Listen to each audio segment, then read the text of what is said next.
Hello guys, full time at the Emirates Stadium, Arsenal 5, Bolton Wanderers 1. And I really enjoyed that. Maybe it's partly because I'm a fan of a certain era, certain age. I've got some scars from some battles with Bolton at the Reebok Stadium and facing Sam Allardyce over the years. At home, however, our record was always pretty good against them. And this is a very different Bolton, a League One Bolton, a side towards the bottom half of League One who made a number of changes, so maybe no surprise that we ran riot with 5 goals. I think I also just enjoy these League Cup games. I kind of always have. You know, going back to the kind of League Cup vintage of Carlos Vela and Fran Merida, and before that Cesc Fabregas and Quincy Owusu-Abeyi and all those names that we'd get to see some of. I like getting a chance to see the young players in a first team environment. I like seeing the players on the fringes of the squad. I feel like you learn a lot in these games. And actually I've been a bit sort of disappointed in previous years when we've been drawn against, I don't know, a Premier League side away from home, had to play quite a strongish team, you know, nothing particularly interesting in the 11, and sometimes gone out, right? This was perfect. Home draw, lower league side, get to have a look at everyone, yum yum yum. So what I'm going to do is talk about it. Well, I better talk about the headline. I'm going to put on it, because I know what it's going to be already, and it's going to be that Ethan Nwaneri should start at the weekend. It's a bit provocative, but it is what I think, and I'll tell you why. It's not because he's scored 2 goals tonight. I mean, that does help, and he looked excellent. But we have a need in our team. We are missing a player in Martin Odegaard who we don't have an obvious replacement for, apart from Ethan Nwaneri. I genuinely think he is the closest thing we have in the squad to Martin Odegaard. Watching him tonight, watching his relationship with Bukayo Saka, the way they were exchanging passes on the right-hand side for the first hour, seeing his intuitive understanding of our tactical system, I just thought, what are we waiting for? It's a home game against Leicester, and if we can't play Ethan Nwaneri there, when can we play him? Now look, he played plenty of minutes tonight, and maybe there'll be some hesitation. I don't expect Mikel Arteta to do it. I expect him to put Trossard in up top, Havertz in as the right-sided 8, Rice on the left, Thomas Partey in behind, right? But when you look at that midfield and you look at Rice and you look at Havertz and you think about their qualities, their calibre, they're fantastic physical players. Are they great passers? Are they great combination players with Saka? Are they the type to rat-a-tat the ball around the midfield, you know, shift players out of position? I don't think they are. And I think Ethan Nwaneri is. You know, you could play against Leicester. You keep Trossard up top, because he'll be back from suspension. But take Thomas Partey out. Shift Declan Rice into number 6. You know, let him be the deepest line midfielder. Play Kai Havertz to the left-hand side, Nwaneri to the right. Rice, Havertz and Nwaneri. That, to me, as a midfield 3, has more balance. And look, if it doesn't work, bring him off. Bring him off at half-time if you want. He's 17 years old. It's not going to hurt him. It's going to be, you know, great experience, whatever happens. But I think on this evidence, that is what we should be doing. And the question I would ask again is, if not now, when? You know, we need that creative midfield player in our team. We need someone who can emulate that Saka-Odegaard partnership. And he is the guy. Right, what I'm going to do for the rest of the players is just kind of player by player. I'm standing in my kitchen, by the way. It's just, I can't get any light anywhere else. So, I need a house. Guys, I need just, you know, I don't know what, I need more YouTube sponsorship, because I need a house with a studio in it, but it's not going to happen for the time being. Okay, I'm going to do like player by player analysis. So let's start with Jack Porter, 16 years old, playing in goal for Arsenal today. How we arrived at that point is kind of incredible. It's a, you know, few coincidental things, slight injury worry with David Raya, who I think will be okay for the weekend. Injuries for Tommy Setford. Lucas Nygaard has been out injured. Young Scandinavian keeper we brought in the summer. Neto cup-tied.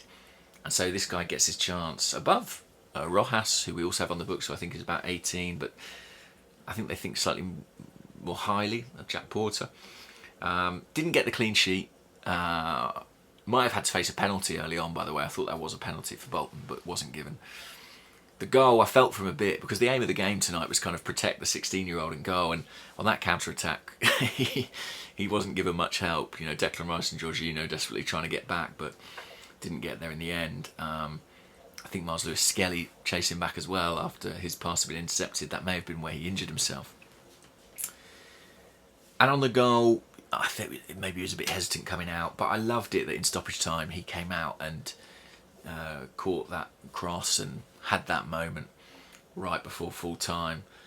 No criticism at all of him. How can you? 16 years old. It's kind of an extraordinary feat that he was able to play that game without completely going to pieces, you know.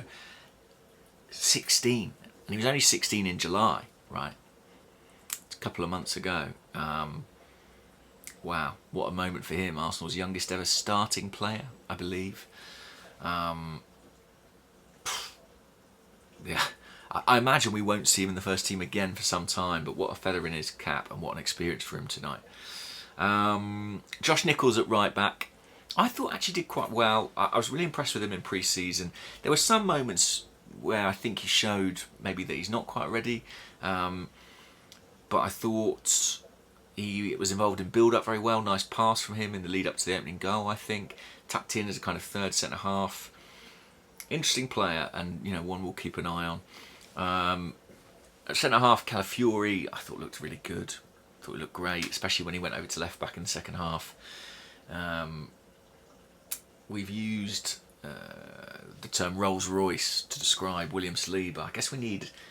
I've just realised my dishwasher's on. That's what that background sound is. My dishwasher. We need an Italian car to describe Calafiori. A Ferrari of a defender. Kiwior, I thought Kiwior, yeah, he did okay. Right-sided centre-half is a difficult position for a left-footed defender. I thought he looked more comfortable when he went over to left-back. We had 3 left-backs in the course of the game. His pathway to the first team looks tricky. By the way, during this game, at some point in the second half, I suddenly remembered Takahiro Tomiyasu. I've not thought about him for weeks. With all respect, I love Tomiyasu. He's a great player. But I've not thought about him at all. We've got so much defensive depth now. It's hard to see where the likes of Tomiyasu and Kiwior are necessarily going to get these games. But anyway, Tomiyasu's got to get back from injury first. Lewis-Skelly, what a pass in the build-up to the second goal. For all my praise of Nwaneri, I really think Lewis-Skelly is at the same level. I love his physicality on the pitch and I love his personality. I love that he's 17 years old and you can see him, pointing, directing other players, telling them where to move, telling them where he wants the ball, when he wants it. I loved what he did on Sunday, right, standing up to Erling Haaland. And that pass, there is a kind of a personality in his passing too. He puts a message on the ball. He tells you what to do with it, with his passing. And I like that. I think he's a great prospect. Shame for him that he got the injury. Hopefully it's not too bad. It's always a risk when you're overexerting yourself. You know, what a big night it was for him. And as I say, I wonder if he did it chasing back, trying to stop that counter. But he's thriving in that left-back role. And I think we'll see more of him this season. And I think the need for him in the team is obviously less than it is for Nwaneri right now, because we've got left backs, we've got Calafiori, we've got Kiwior, we've got Timber, Tomiyasu's come back, we've even got Kieran Tierney, another player you might have forgotten about. But I think Lewis-Skelly is a real prospect. Zinchenko is the model, right? And I wonder if at some point in time, you know, if Zinchenko leaves, could Lewis-Skelly be ready to take up that position in the squad? You'd like to think so. Midfield, Jorginho, solid performance, captain tonight. Good to see him play. You know, we've not seen a great deal of him and I think he's still got an important role to play in the squad. Declan Rice, excellent. You know, so good. A leader. Helped the young players around him as he helps everybody. Scored an opening goal to settle Arsenal's nerves. Brilliant finish, edge of the box. I know he's got that in his locker, but I think we don't have to see him playing at number 6 as something that prohibits him scoring that sort of goal. Look at Rodri. Look at the goals Rodri scores. Won't be scoring many more this season, but Rice could do that, and actually playing deeper might help him. You know, rather than receiving the ball inside a penalty area, he'll be arriving onto the ball. He'll be in position for us to pull it back, and he can hit those sweeping shots from the edge of the box. Nwaneri,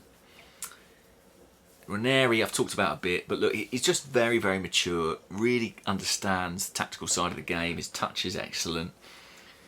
Had the confidence to take on that chance when Rice won the ball high up the pitch for his second goal. I think we need what he offers in Odegaard's absence. Bukayo Saka, I thought was brilliant tonight, actually.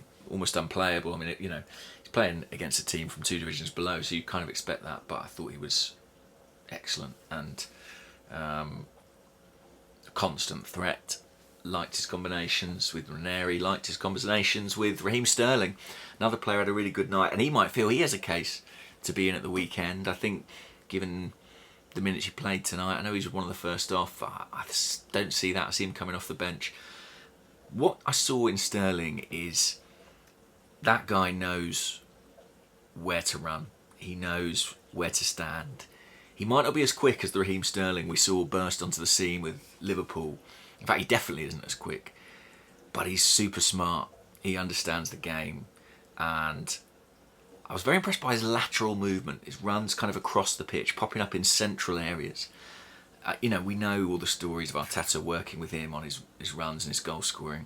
I think he could add another dimension to this Arsenal team. His execution isn't always perfect. It really isn't. Like, his touch can go, his shots can be a bit meh. But he gets in dangerous position after dangerous position. And as we remember with Pierre-Emerick Aubameyang, that really is half the game for a forward. Gabriel Jesus, typical Gabriel Jesus in some ways. I mean, worked really hard, but just looked, maybe didn't have the final ball, the final pass. Lovely work in the build-up to, I think, the 5th goal. But yeah, I think he looks a bit rusty still. So these will have been valuable minutes for him. Plenty of players came off the bench. Kai Havertz came on and got himself a goal. Maldini Kakuri came on at centre-half. There were lots of changes. We saw Gabriel, a few others. But this was a really good night. And hopefully we get another good draw, another home game.